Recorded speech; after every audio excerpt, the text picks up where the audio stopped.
সকলে বলি সাল্লাল্লাহু আলাইহি ওয়াসাল্লাম। সম্মানিত ভাইয়েরা আমার, এবার আপনাদের কাছে আমার জিজ্ঞাসা, শয়তান আপনার আমার শত্রু না বন্ধু? এই পরিচয় কে করে দিয়েছে? আজ থেকে ১৫০০ বছর আগে আল্লাহ পাক পরিচয় করে দিয়েছেন। এখন ওই শয়তানের পদাঙ্ক অনুসরণ যদি আমরা করি, শয়তান যাবে জাহান্নামে, আমাদেরকেও নিয়ে যাবে। আল্লাহ পাক যেন আমাদের শয়তানের পদাঙ্ক অনুসরণ থেকে হেফাজত করেন, জুড়ে বলি আমিন। সম্মানিত ভাইয়েরা আমার, আমি এই আলোচনা কেন করলাম?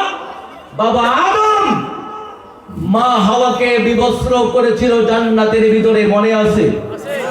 সম্মানিত ভাইয়েরা আমার, এবার একটু খেয়াল করেন, আল্লাহ রাব্বুল আলামিন বাবা আদম আলাইহিস সালাতু ওয়াস সালামকে দুনিয়ার জমিনে পাঠিয়েছিলেন।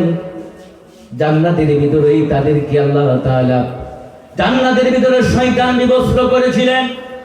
এবার এই ষড়যন্ত্র, এই চক্রান্ত এখনো পর্যন্ত অব্যাহত আছে, কিয়ামত পর্যন্ত অব্যাহত থাকবে। সুতরাং এই শয়তান ষড়যন্ত্র করে, চক্রান্ত করে আমার দেশে, তাম পৃথিবী জুড়ে এমন এক ষড়যন্ত্র শুরু করেছে, নারী জাতিদেরকে ধোঁকা দিয়ে, বোকা বানিয়ে তাদেরকে বিবস্ত্র করে রাস্তায় নামাচ্ছে। কথা বলেন ঠিক না? এটা কার ষড়যন্ত্র? এটা শয়তানের ষড়যন্ত্র। সম্মানিত ভাইয়েরা আমার, আপনারা বলুন তো দেখি, ২৪ ঘন্টার মধ্যে আমরা দৈনিক ৫ বার নামাজ আদায় করি, বলেন কয়বার? জোরে বলতে হবে, কয়বার?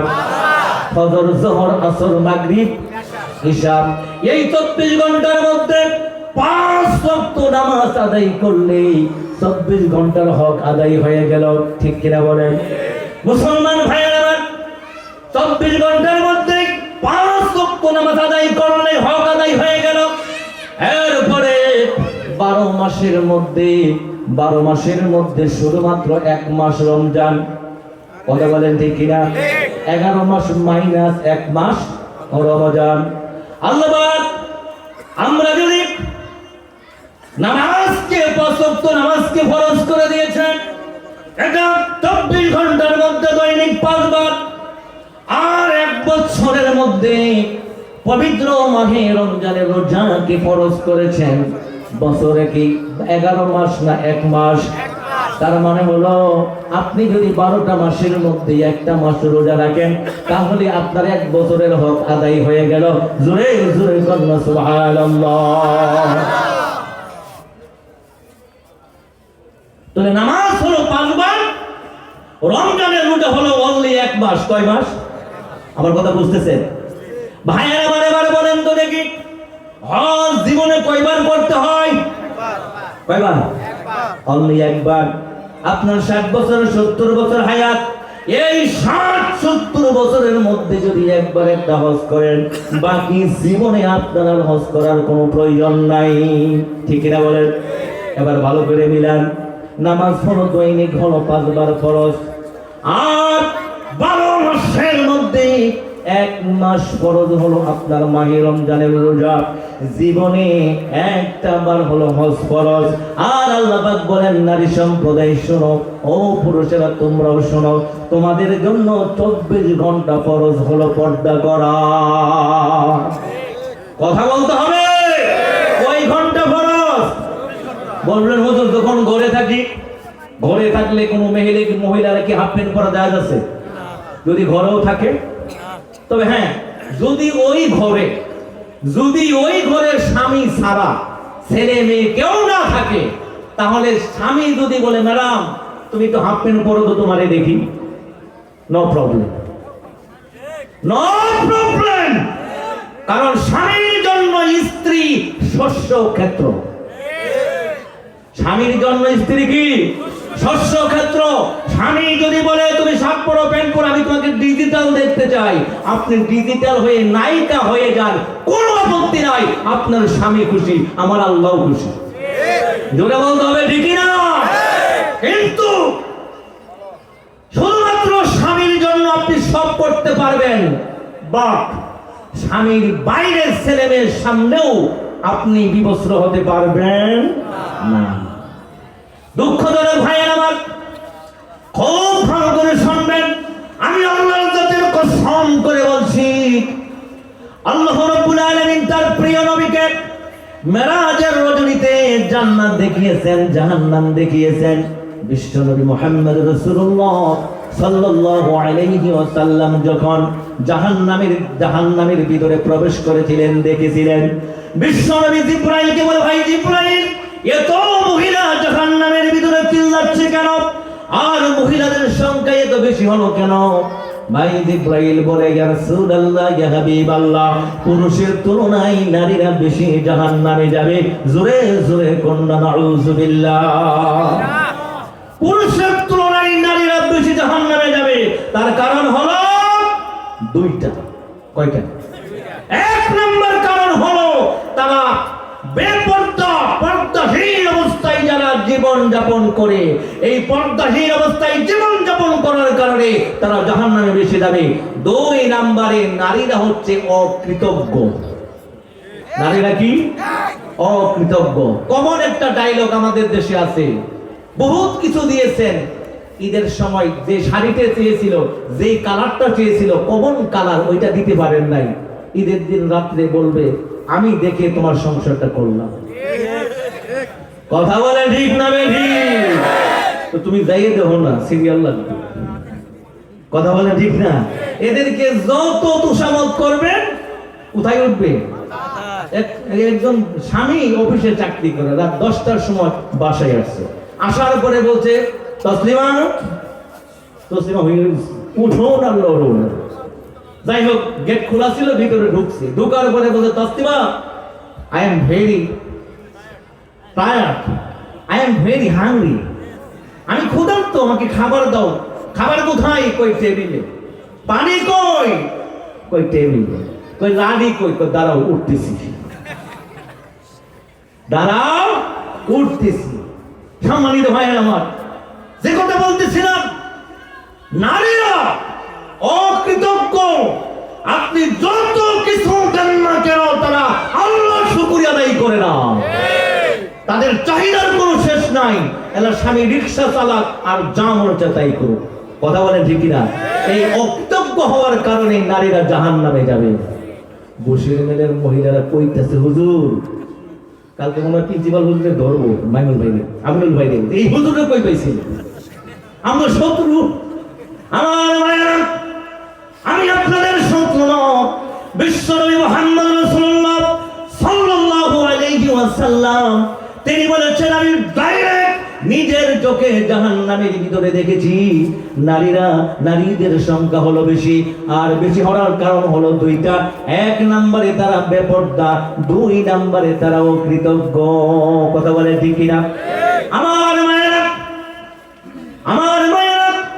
আল্লাহ রাব্বুল আলামিন নামাজ ফরজ যেমন করেছেন, রমজান মাসের রোজা যেমন ফরজ করেছেন, জীবনে হজ সম্পদ থাকলে যেমন জীবনে হজ একবার ফরজ করেছেন, যাকাত সম্পদ হলে যাকাত দিতে হবে, এটা আল্লাহ তাআলার বিধান। এরপরে আল্লাহ পাক বলেন, নারীদের জন্য বিধান হলো, ওয়াকানা ফি বুয়ুতিকুন্না ওয়ালা তাবারুজনা তাবারুজাল জাহিলিয়াতিল উলা। আল্লাহ পাক বলেন, নারীরা শুনো, ওয়াকানা ফি বুয়ুতিকুন্না, তোমরা ঘরে অবস্থান করো। ফি মানে মধ্যে, বুয়ুত মানে হলো ঘর। বুয়ুতুন মানে কি বলেন তো? ওয়াকানা ফি বুয়ুতিকুন্না, তোমরা তোমাদের গৃহে অবস্থান করো। এই ঘর হলো তোমাদের কর্মস্থল, এইটা হলো তোমার অফিস। হাউস ওয়াইফ, কি না? হাউস ওয়াইফ, এই বাড়ি হলো তোমার অফিস। আল্লাহ পাক নিজে বলেন, এইটা নূরী সাহেবের বক্তব্য না। এটা কি নূরী সাহেবের বক্তব্য? ও মা, আমার আল্লাহ বলছেন, ওয়াকারনা ফি বুয়ুতিকুন্না, খবরদার ঘরে অবস্থান করো। ফি বুয়ুতিকুন্না, তোমাদের ঘরে তোমরা অবস্থান করো। এখন প্রশ্ন হলো, শুধু কি ঘরের ভিতরে থাকলে চলবে? অফিসে যাইতে হবে, স্কুলে যেতে হবে, কলেজে যাইতে হবে, ভার্সিটিতে যাইতে হবে, তাহলে কি করবে? আল্লাহ বলেন, আমি তোমাদেরকে ঘরে অবস্থান করতে বলেছি, তার মানে এই নয় তোমাদেরকে গৃহবন্দী করেছি।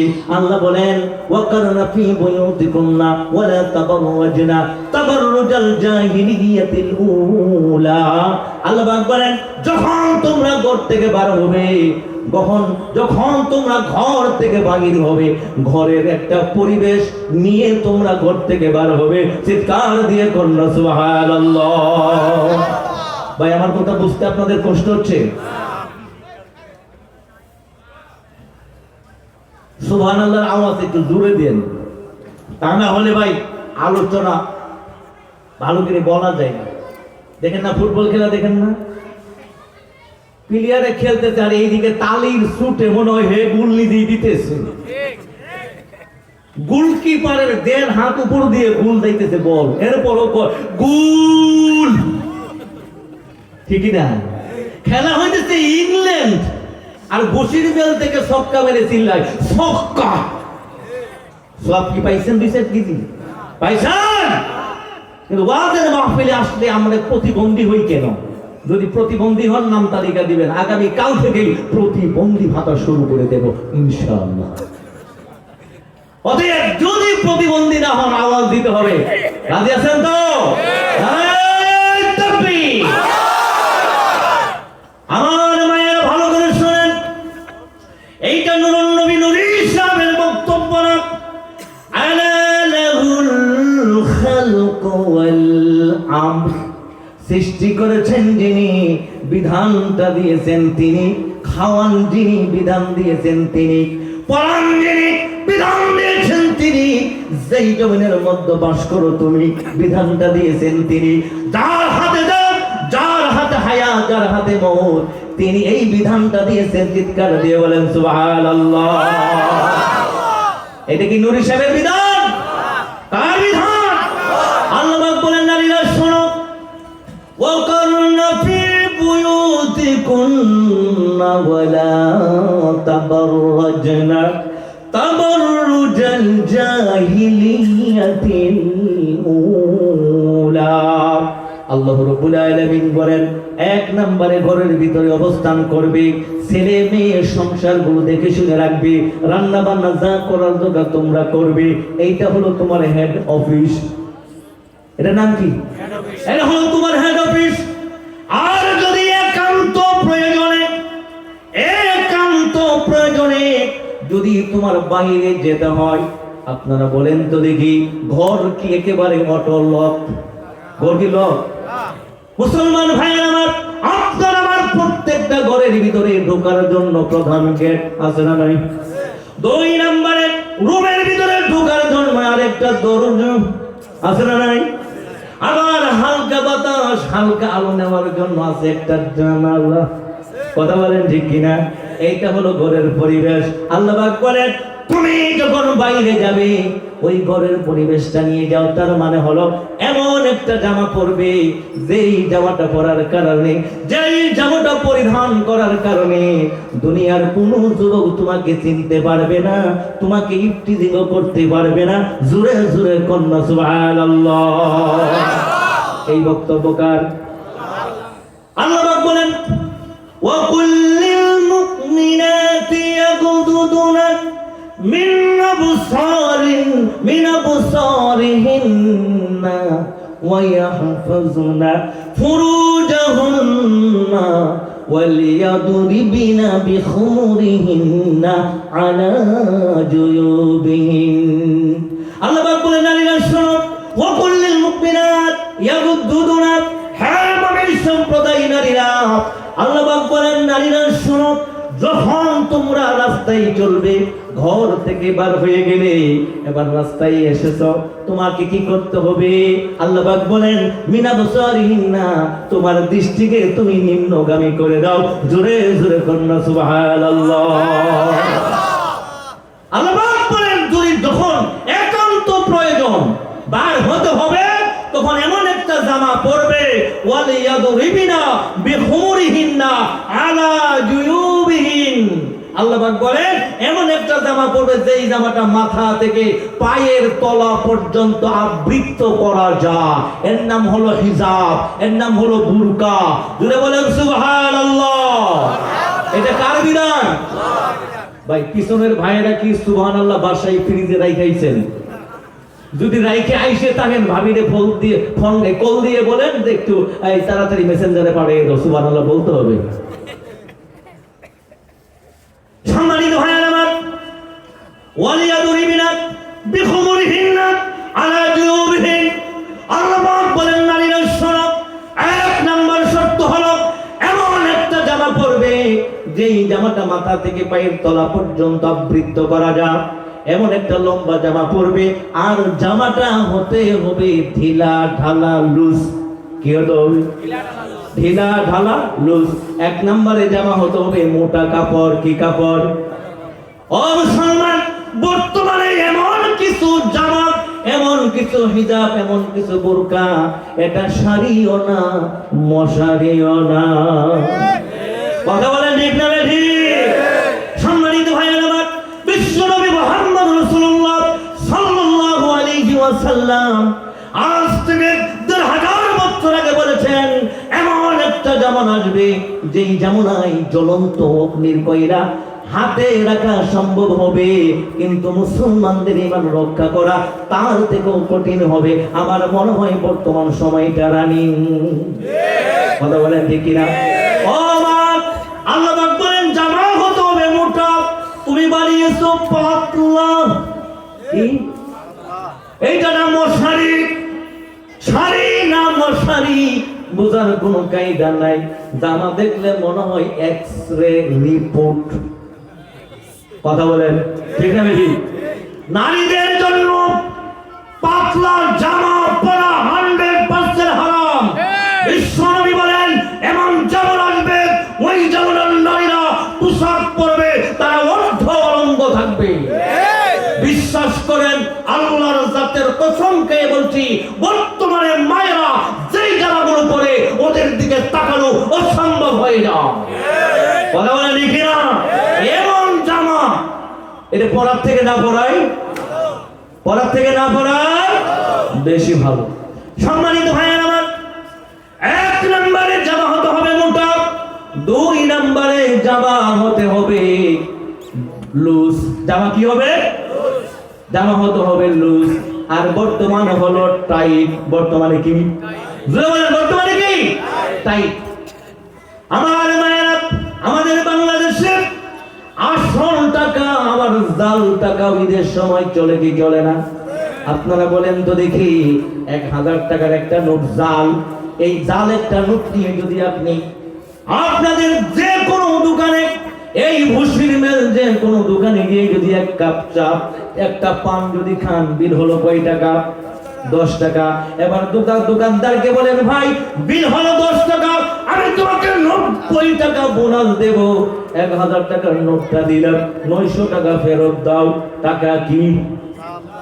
দোকানদার যদি বুঝে টাকাটা জাল, একটা উষ্টাও কি মাটিতে পড়বে?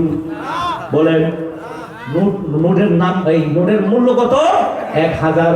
ও মুসলমান, জাল ১০০০ টাকার নোট দিয়ে যদি 10 টাকার পণ্য ক্রয় না করা যায়, ওমা তুমি এমন একটা বোরকা পরেছো যেই বোরকাটা 100% জাল। কথা বলেন ঠিক না? এই বোরকা হলো জাল, এই বোরকা হলো ভেজাল। এই বোরকা দিয়ে ফরজ আদায় হবে না, কারণ এমন বোরকা বর্তমানে আমার মেয়েরা পরে, আমার মা বোনেরা পরে।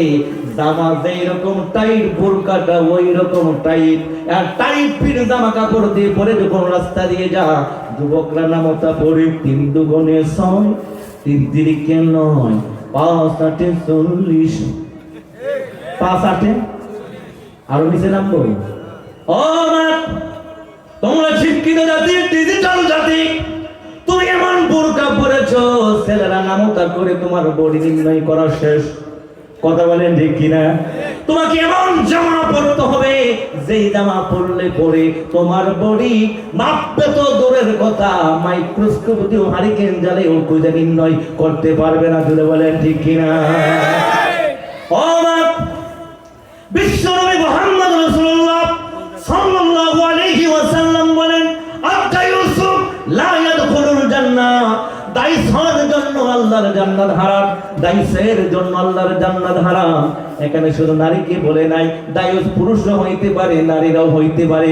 জোরে বলেন ঠিক কিনা? এখন দাইস কাকে বলে? বিশ্বনবী বলেন, আত-তাইয়ুসুফ লা ইয়াদখুলুল জান্নাহ। দাইসের জন্য জান্নাত হারাম, দাইসের জন্য উদারিত জায়গা হলো জাহান্নাম। আমার ভাইরা, নামাজ পড়েন, রোজা করেন, হজ করেন, যাকাত দেন, ফিতরা দেন, হুজুর হই, মুজুর হই, কুলি হই, যত কিছুই হই না কেন, যদি আপনার মেয়ে, আমার মেয়ে, আমার মা বোনদেরকে যদি আমরা পর্দার ভিতরে আনতে পারি, আপনার নামাজ, আপনার রোজা, আপনার হজ, যাকাত, ফিতরা, যত ইবাদত আমরা করেছি, আমার মা বোনেরা সবগুলো ধ্বংস করে দিবে। চিৎকার দিয়ে বলেন নাউযুবিল্লাহ। সম্মানিত ভাইরা আমার, অনেক লম্বা আলোচনা। দায়ুস কাকে বলে? বেগানা পুরুষের সঙ্গে যে কথা বলে। একজন নারী, বর্তমানে এমন একটা অবস্থা, নারীরা চেহারা দেখলে বুঝাই যায় না লেডিস না জেন্টলম্যান। কথা বলেন ঠিক কিনা? ছেলেদের পোশাক মেয়েরা দখল করেছে, আবার ছেলেদের পোশাক মেয়েরা দখল করেছে, আর মেয়েদের পোশাক ছেলেরা দখল করেছে। বর্তমানে মেয়েরা চুরি পরে না, আর ছেলেরা, যুবকেরা চুরি পরে, রিং পরে। কথা বলেন ঠিক কিনা? এবার মেয়েরা ছেলেদের পোশাক মেয়েরা নিল, মেয়েদের পোশাক ছেলেরা পরে। বিশ্বনবী মুহাম্মদ রাসূলুল্লাহ সাল্লাল্লাহু আলাইহি ওয়াসাল্লাম বলেন, যে পুরুষ আল্লাহ পাক বানাইলো পুরুষ হইতে চায় নারী, আল্লাহ বানাইলো নারী হইতে চায় পুরুষ, আল্লাহর নবী বলেন এই ব্যক্তি দায়ুস। এই ব্যক্তি কি? দায়ুস। আল্লাহ বানাইছে নারী, তোমার পছন্দ হয় না, তুমি হতে চাও প্যান্ট শার্ট পরে পুরুষ, আল্লাহ বানাইলো তোমারে পুরুষ, তুমি হইতে চাও নারী। এবার তুমি নারীও না, পুরুষও না, no ladies, no gentleman is equal to hijra. কথা বলেন ঠিক না ঠিক? আল্লাহ বানাইলো পুরুষ, হইতে চাই নারী, আমি বলি নো লেডিস। আল্লাহ বানাইলো নারী, হইতে চাই পুরুষ, আমি বলি নো লেডিস, নো জেন্টলম্যান। এবার যোগ করেন, no ladies plus no gentleman is equal to hijra. Is equal to hijra. যারা নারীদের পোশাক ছেলেরা পরবে, ছেলেদের পোশাক নারীরা যারা পরে, এক নম্বরে তারা হিজরা, দুই নম্বরে তারা দায়ুস। দুই নম্বরে কি? সম্মানিত ভাইয়েরা আমার, অনেক লম্বা কথা। দায়ুস কাকে বলে? বেগানা পুরুষকে দেখা যাবে না, একজন পুরুষ বেগানা নারীকে দেখতে পারবে না। একজন নারী 14 জন পুরুষের সঙ্গে দেখা করতে পারবে। হিসাব করে বলেন তো কয়জন? সম্মান।